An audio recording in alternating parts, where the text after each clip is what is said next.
July 12th, 1998, 10 o'clock at night in Paris. 3 million people are pouring onto the Champs-Élysées. Not thousands, millions. The largest gathering on that avenue since the liberation of Paris in 1944. Cars are abandoned in the middle of the boulevard. Strangers are hugging each other. Grown men are weeping openly. And projected onto the Arc de Triomphe, in massive glowing letters, are 3 words the country will never forget. Zidane, Président. France had just beaten Brazil 3-0 in the final of the World Cup. It was the first World Cup title in the country's history. But it was so much more than a football match. Because what happened that summer was not just a sporting victory. It felt for one impossible moment like the entire nation had been reborn. This is the story of why the 1998 World Cup felt like a revolution, and why even today, France has never quite felt that way again. To understand why this victory hit so hard, you have to understand the France of 1998. The country was tired. Unemployment was above 11%. The economy was sluggish. There were deep social fractures over immigration, over the future of the Republic, over what it even meant to be French. Jean-Marie Le Pen and the far-right National Front were rising in the polls. Debates about identity, about the banlieues, about integration were sharp and often ugly. The Bosnian War had just ended. Terrorism from the mid-90s was still fresh in every mind. Politicians were mistrusted. Institutions felt distant. And into that anxious, divided country walked a football team that looked exactly like the France nobody wanted to talk about. Look at the team photo. Really look at it. Zinedine Zidane, born in Marseille to Algerian parents from Kabylia. Marcel Desailly, born in Ghana. Patrick Vieira, born in Senegal. Lilian Thuram, born in Guadeloupe. Yuri Djorkaeff, of Armenian and Kalmyk heritage. Christian Karembeu, from New Caledonia. Bixente Lizarazu, a Basque. Zinedine Zidane again. Always Zidane. The son of a warehouse night watchman from La Castellane, one of the poorest housing projects in France. The team was black, white, and Beur, Arab. It was the France of the suburbs, the France of the working class, the France that had been told for years it wasn't quite French enough. And now, in front of the entire world, wearing the blue jersey with the rooster on the chest, they were about to become the face of the nation. The tournament began quietly on June 10th. France beat South Africa 3-0, then Saudi Arabia 4-0, then Denmark 2-1. The country began to pay attention.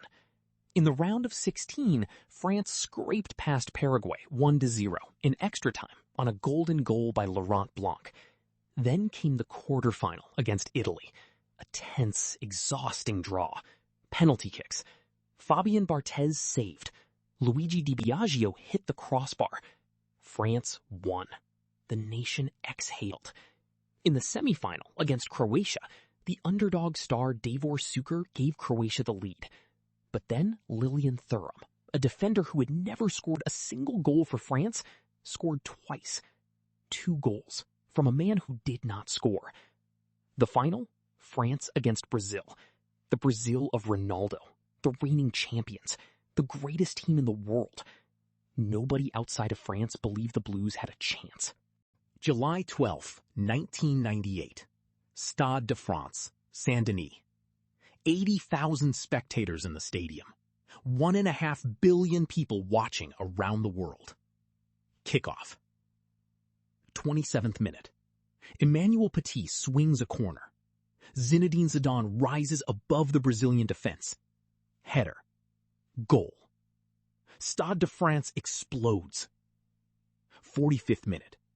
Another corner. Yuri Djorkaeff delivers. Zidane rises again. Another header. Another goal. 2-0 at halftime. The unthinkable is unfolding. In the second half, Marcel Desailly is sent off. France plays with 10 men against Brazil. And still they hold. 90th minute. Petit breaks away. Passes to Vieira. Vieira gives it back to Petit. Petit slides it past Taffarel. 3-0. The referee blows the whistle. France are champions of the world. And the country loses its mind. Within minutes, every street in every city in France is flooded. In Paris, the Champs-Élysées becomes a river of blue, white, and red. Cars honk endlessly. Flags fly from every window. People climb onto the roofs of buses. Fireworks explode over the Seine. The Louvre Pyramid glows, and the Arc de Triomphe, that ancient monument to Napoleon's armies, becomes the screen for a projection nobody had planned. An image of Zinedine Zidane's face, 30 meters tall, with the words Merci Zizou written across it. Then, later, Zidane president. It was a joke. It was also a wish. Because for one night, the entire country agreed on something.